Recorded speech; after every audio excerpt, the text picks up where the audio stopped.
Hello again, everyone. Welcome back to Planescape Torment. Alright, we have unlocked the 8th circle of Zerthamon. Let's go ahead and talk to Dekon about What it. is your will?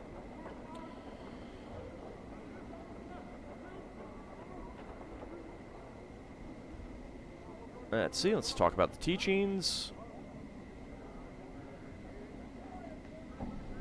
There was an 8th circle within the stone of Zerthamon. It spoke of division of the mind and the importance of focus.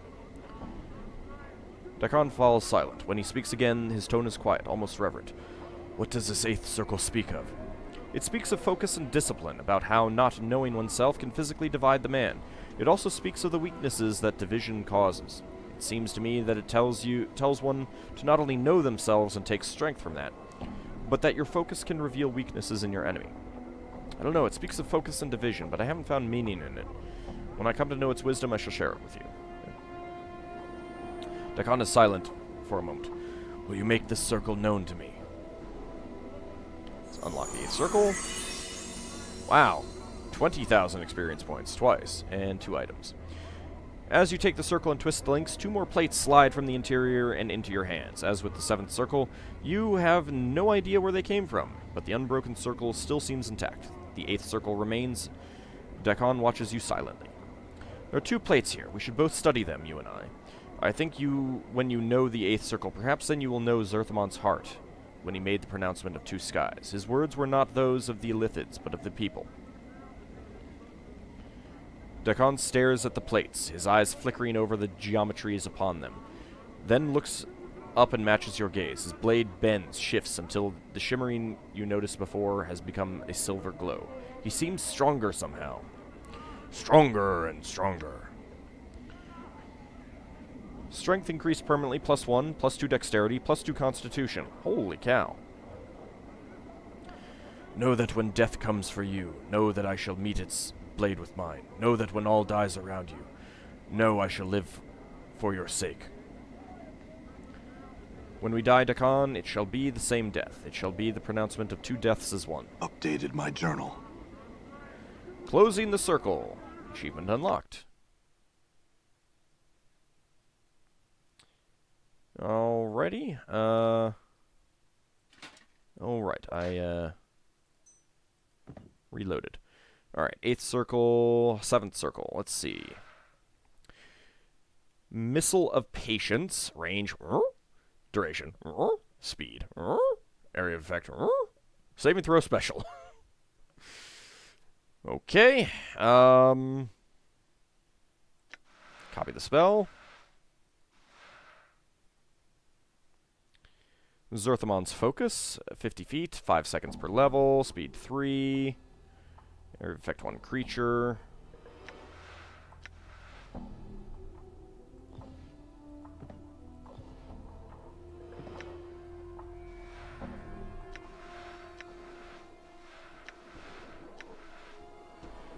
Alright, there we go.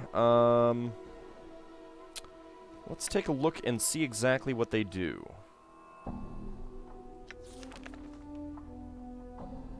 Still is kind of weird. Oh, wait, no, we did. We did get that one. That's right. I don't know what I'm thinking. Oh. It is not a circle. Oh, which means that it might actually be here?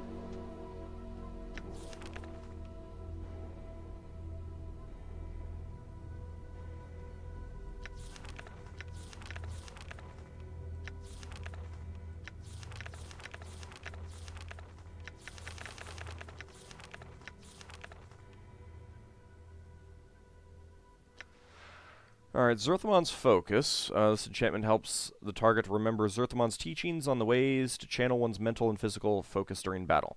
When cast, the recipient's chances for a critical attack are raised for 5 seconds per level of the caster.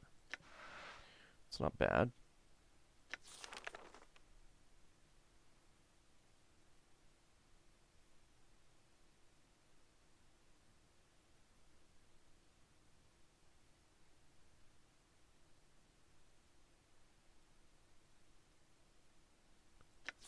Nope. Alright, let's hop over to you.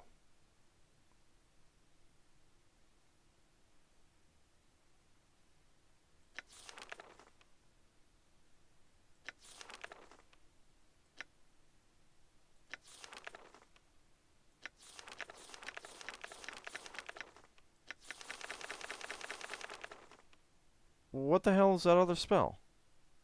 Oh, Missile of Patience. There it is. I hate that that it's not another circle. Could this spell be any more useless? Cried Ilnik, Mage of Amnar, the bane of mages everywhere. Could this be the practical joke of an archmage, or living disproof of the old prime-material axiom that good things come to those who wait?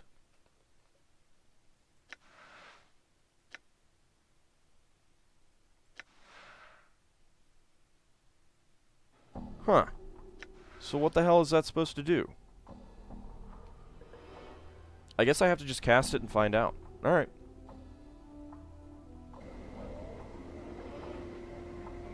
What's up? Endure. In enduring, grow strong. Alright, so he had 69 hit points before. Now he has 83.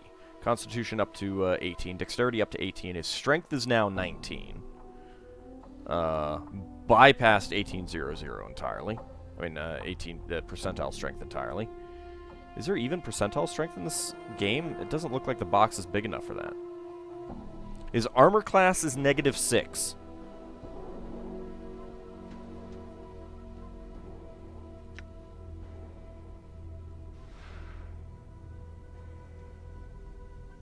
Plus 2 to armor class, memorize 2 additional first level spells, 1 additional second level spell.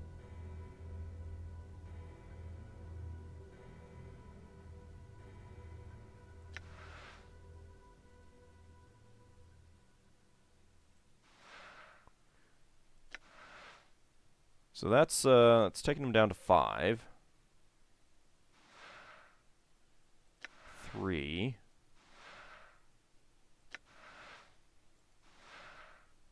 2.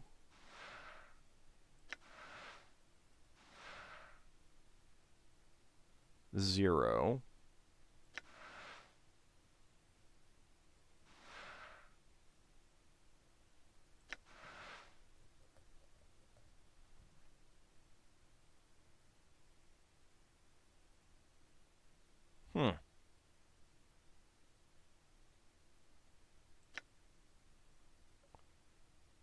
Why is he at -6 rather than -4?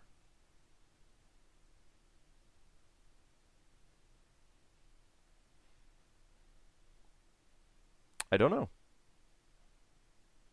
I do not know. Oh well. One thing that I also noticed is that apparently going through the stuff with Ignis gave me 11% resistance to fire and magical fire, so that's kind of nice. Alrighty. Yes? I wonder if we can do anything with this now.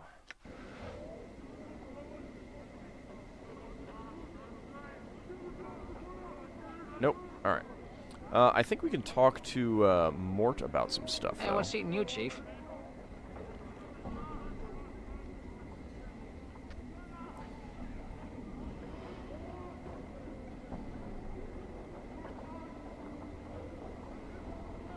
Can you read me what's tattooed on my back again? I just need to refresh my memory.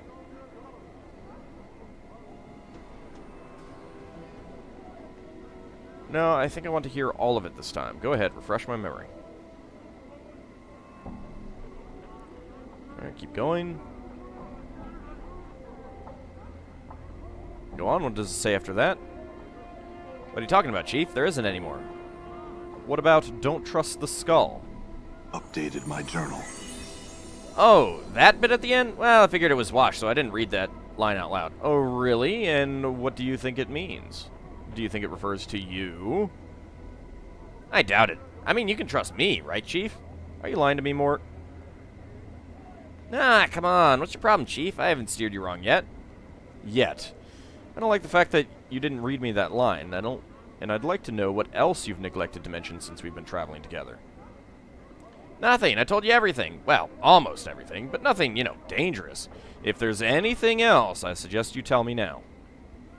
Chief, seriously, there's nothing else. I wouldn't hold out on you. Alright then, Mort. I had some other questions. Mort,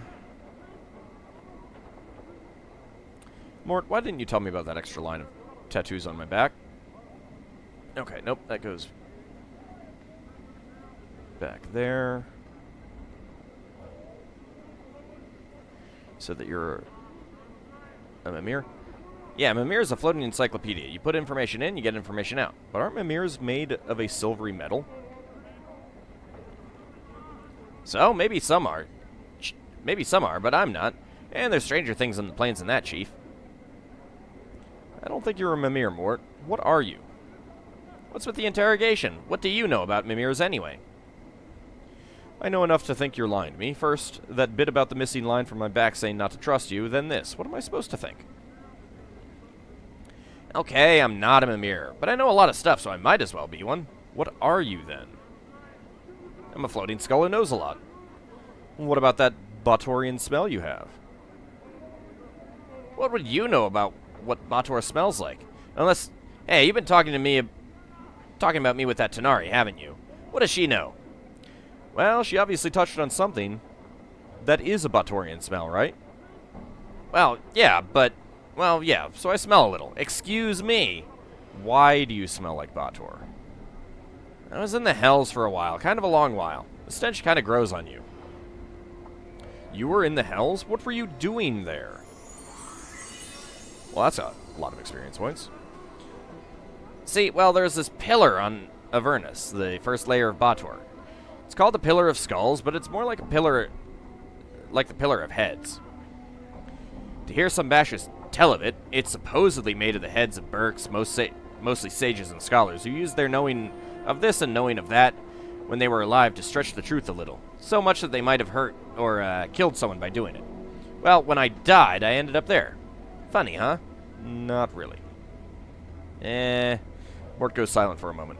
Yeah, you're right. It's not funny at all. You see, I think I knew a lot of things when I was alive, and maybe when I did know something, I didn't always tell the truth about it. I'm thinking that when I bent the truth once or twice, I may have led to someone getting penned in the dead book sooner than they should have. Can you remember who? Can't say how I know it, Chief, but I think it was you. At least once. Thing is, I can't remember what happened.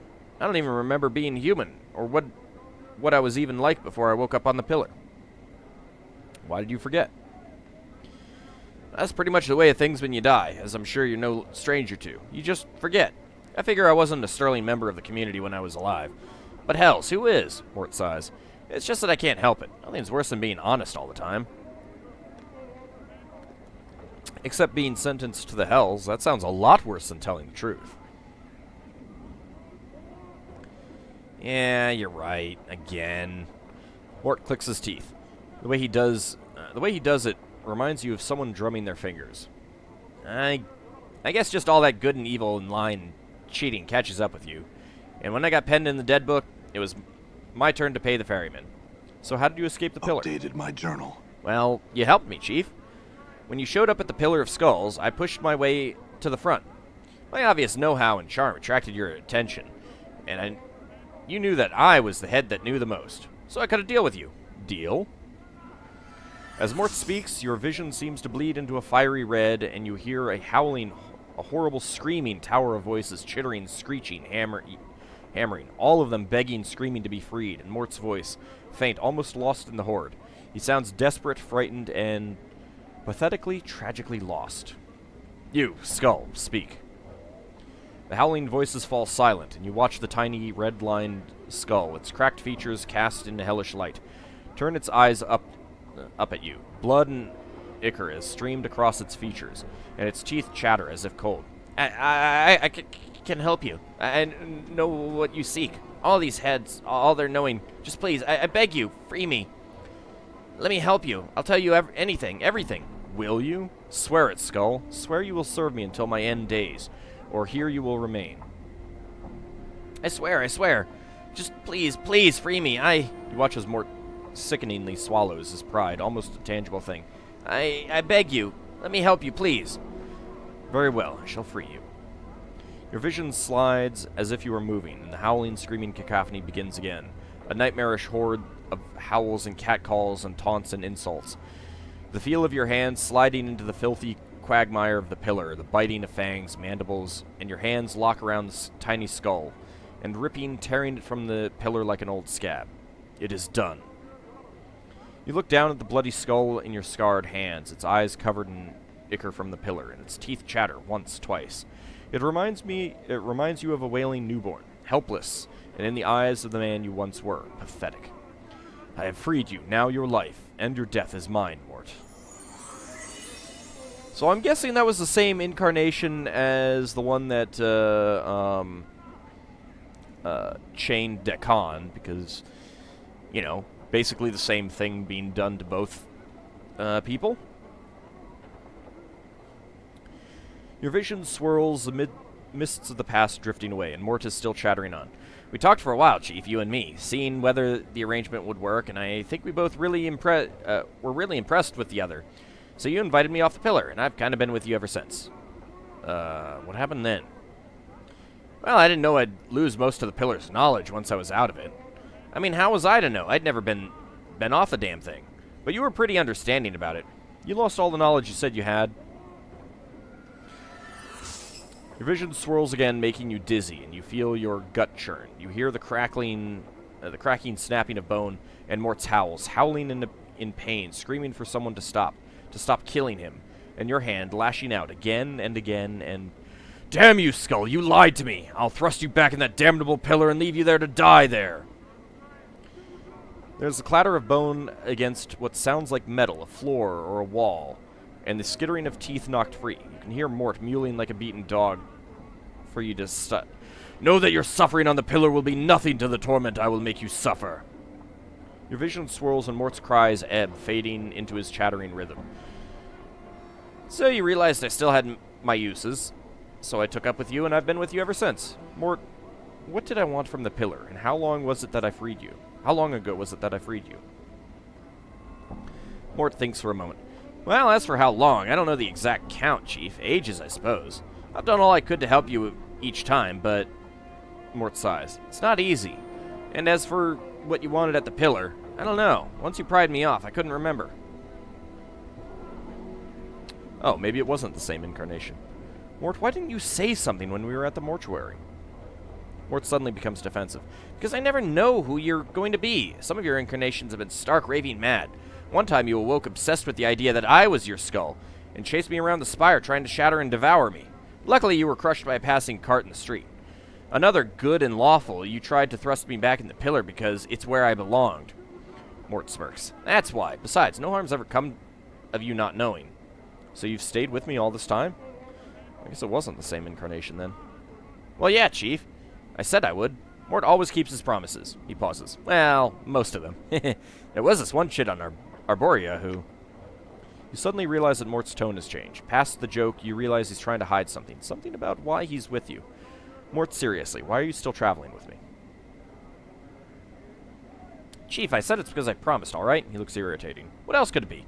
I don't know. You didn't need to stick around after I freed you. Well, of course not, Chief, but I... And suddenly his tone of voice strikes a chord in you, and you know why he's remained with you all this time. You feel guilty, because you led me to my death so long ago, isn't it? And you've been suffering ever since. Ah, come on, Chief. Me feel guilty? I'm Mort. No, I think that's it. When I came to free you from the fate you deserved, you couldn't help but try to help me. And when you could have left after I freed you, you remained, because you felt indebted. Mort is silent for a moment, looking at you. Maybe. You know what's funny? At first I didn't know what that feeling was. Kinda slowly eats at you, you know? I mean, at first I thought it was a side effect of some enchantment that bound me to you. But after a couple hundred years, I realized it was more than that. Something deeper. I just felt drawn, connected to you somehow. Maybe it's all your suffering, Chief, your torment. I don't know. Maybe I felt, responsible for whatever it was. Whatever it is I did. What if I did something... what if something I did brought you to this state? Thing is, I don't think me, or whoever I was, really ever had to see the consequences of all the lying and cheating I'd done. And when I saw you for the first time when I was trapped in the pillar, somehow I knew that you were the one I'd betrayed. Once. Long ago. Mort sighs. And that's all I know. I see. Thanks for coming clean, Mort. Updated my journal. Oh, wow. He gets strength +4, dexterity +2, constitution +2. Don't thank me, Mort sighs, and to your surprise, his voice seems stronger somehow, more confident. Some of the cracks and fractures in his skull have vanished as if healed. The thanks is all to you. I feel like I just had a plane moved off my shoulders, so to speak. Had some other questions. The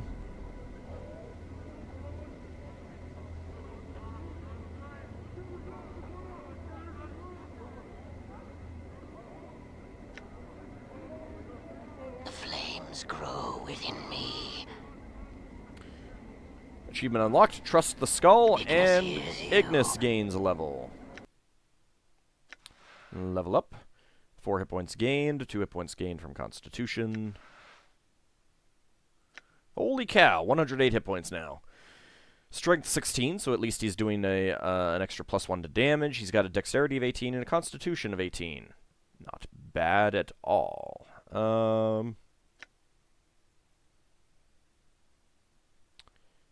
I need quite a bit more. Mort needs a lot more. Oh, 333 experience. Well, okay, 666 experience points away for another mage level for Dakan. You're gonna be a while, and you're gonna be a while. How do we get more spells for her?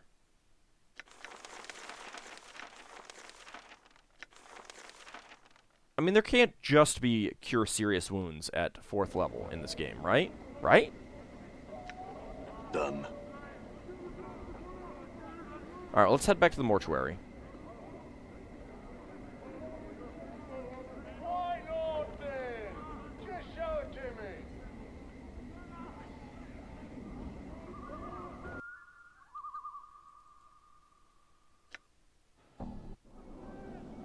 I'm gone.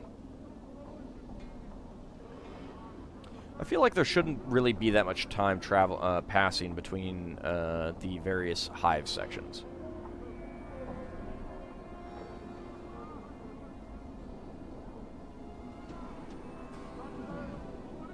Ah, talk about beating a dead horse. Hey, it's beating the dead Nameless One. Thank you very much. Feels like I've been strained through someone's bowels. Might be the case.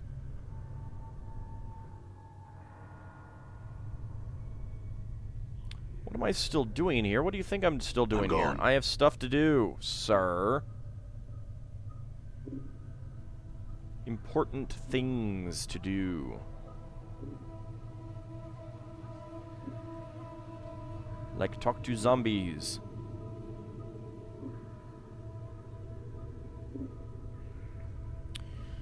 Alright.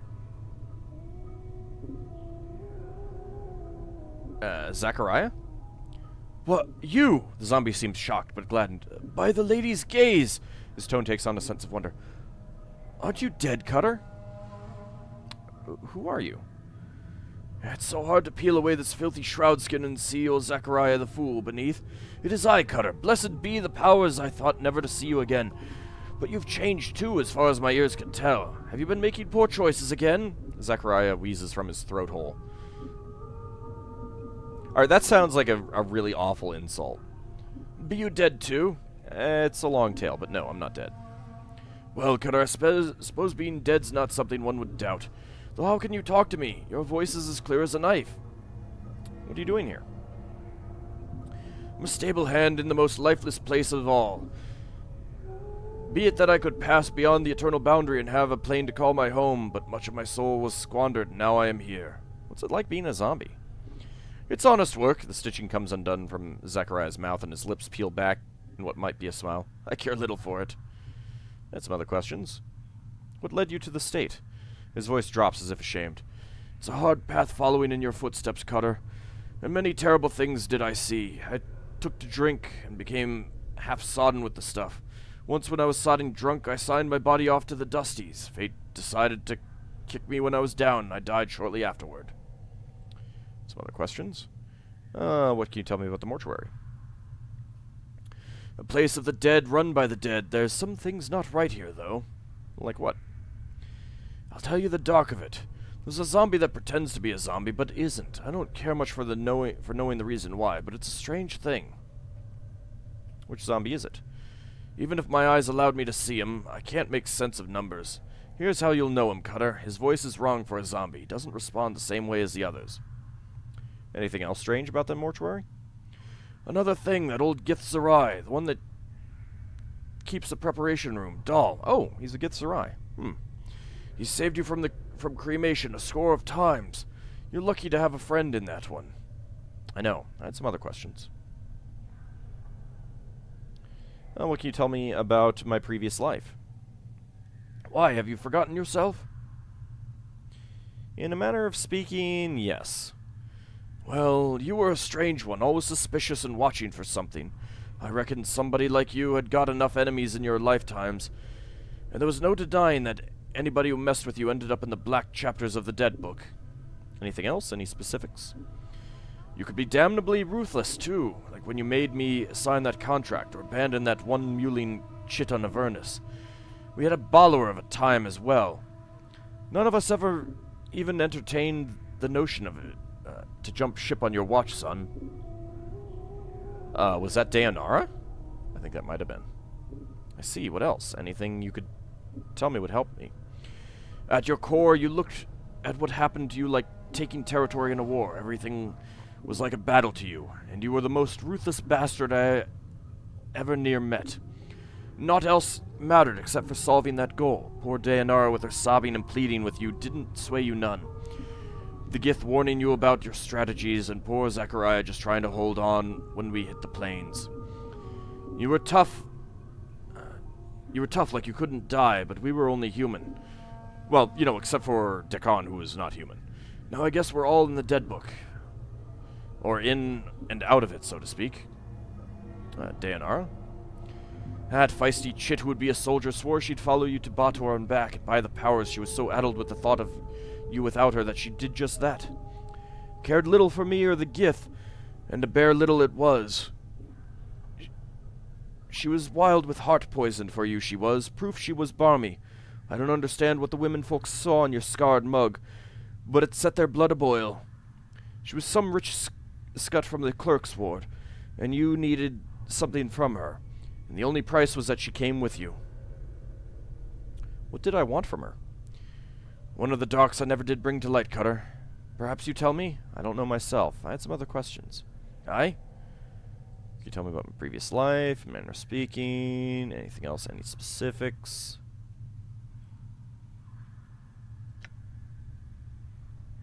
The Gith? Who do you mean? Grim-looking Gith, unfriendly and silent, like all their kind. Didn't trust that Gith a lick. See, Cutter, them spindly Giths care only about two things, keeping out of slavery and killing them squid-headed Illithids. Everything else is just lower down the slope, and he didn't give a damn about any of us other than you. Why was that? One of the darks I never did bring to light. Okay.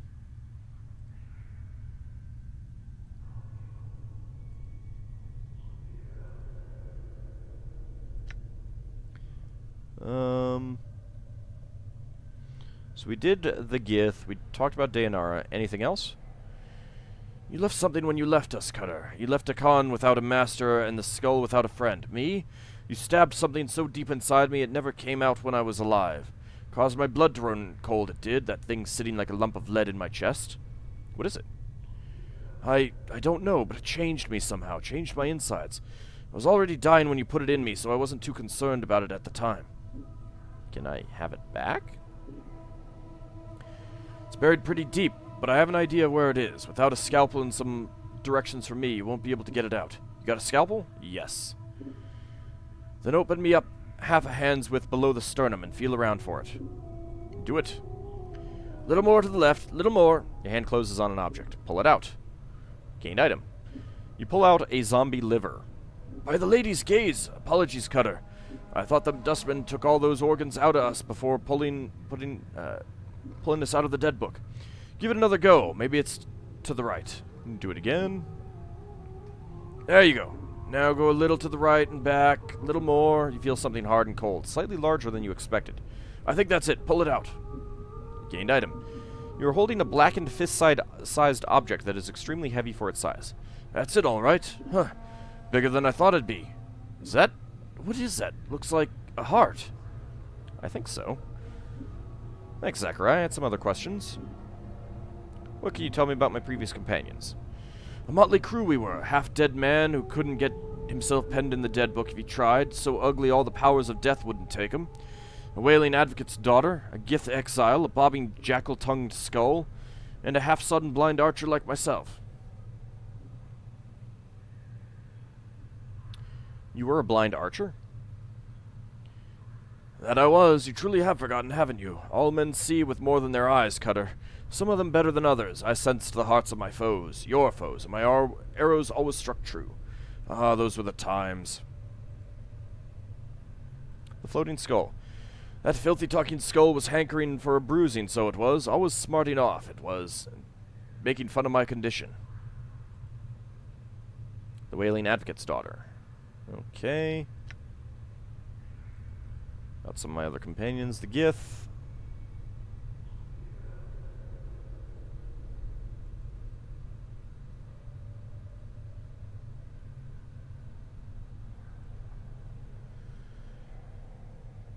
Do you know what happened to my journal? That scrapbook that you'd stitched together out of your own flesh and had more pages than I'd years in my life? Good fortune indeed if you've lost that ghoulish book. Always scribbling in it you were, and it smelled a fright. It was like you were afraid that at any moment someone would take it away. You wrote in it till skin tore from your fingers, and I wondered if you were trying to spill out your brain box through your pen. Sometimes we would hold up for days while you wrote. I hated that infernal book. It seemed to hold you by the heart. And not in a kind way. The last I saw of it, Cutter, it was in your possession. If you don't carry it, I don't know where on the plains it could be.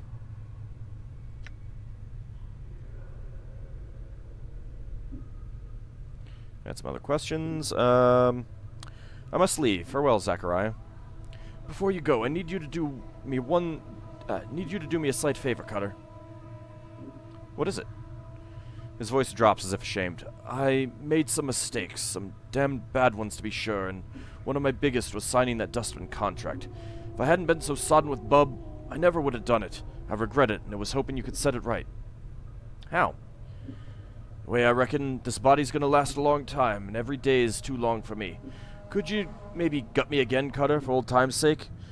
The thought of spending another batch of years here in the mortuary with these white faces is a mighty cold one. Can you see fit to put me back in the dead book where I belong? If that is your wish. You gut him, and Zachariah falls to the floor with a heavy thud.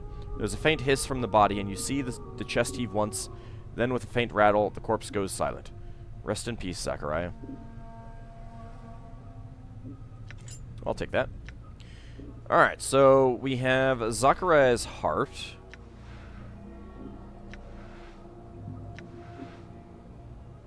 Zachariah's liver. Zachariah's liver looks like a huge dead slug. It has the texture of a wine skin that has been sitting in a mud puddle for a few years.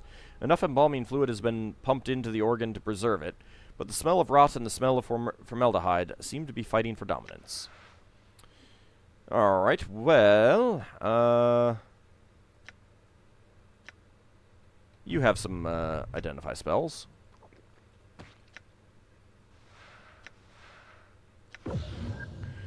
Zachariah's Heart, minor artifact. Permanent +1 to dexterity when broken. Permanent +1 armor class versus missiles. Weight 10, usable only by fighters. Oh, poop. This blackened fist-sized object looks more like a lump of burned charcoal than Zachariah's heart. It is extremely heavy for its size, and cracks run across its surface. It looks like it might break in two at any moment. Handling it leaves a strange rust-colored streaks on your hands that won't come off. Something about the object's weight makes you curious enough to study it for a while upon closer examination. What you at first took for Zachariah's heart is in fact a stone. As far as you can tell, there's no sign that this was ever living tissue. How Zachariah survived with this beating in his chest is unknown. Whatever blessing was laid upon Zachariah's eyes that allowed his arrows to fly true has left its mark upon his heart as well. When Zachariah's heart is broken in two, the breaker of the heart will gain a portion of Zachariah's sight, agility, and perception. This gives the breaker a bonus to their dexterity and a chance of spotting and dodging any missiles aimed at them. So I cannot use that, but I want to, so I may eventually... I'm not sure if I can easily, like, jump between classes whenever I want. I may save it and try it. Because I would kind of like to get that +1 dexterity, even though I don't have a whole lot of dexterity. But we'll see how it goes. Anyway, that's about it for this episode. When we return, we still need to find Ravel's portal. And I am not sure how exactly to do that yet. There might be some more things that we can do back in the Undercity with some of the corpses. I don't know that there's anything necessary. But we can go try it. I mean, I don't think any of them are going to tell me anything about Ravel that I need. I guess we'll find out later. See you next time, everyone.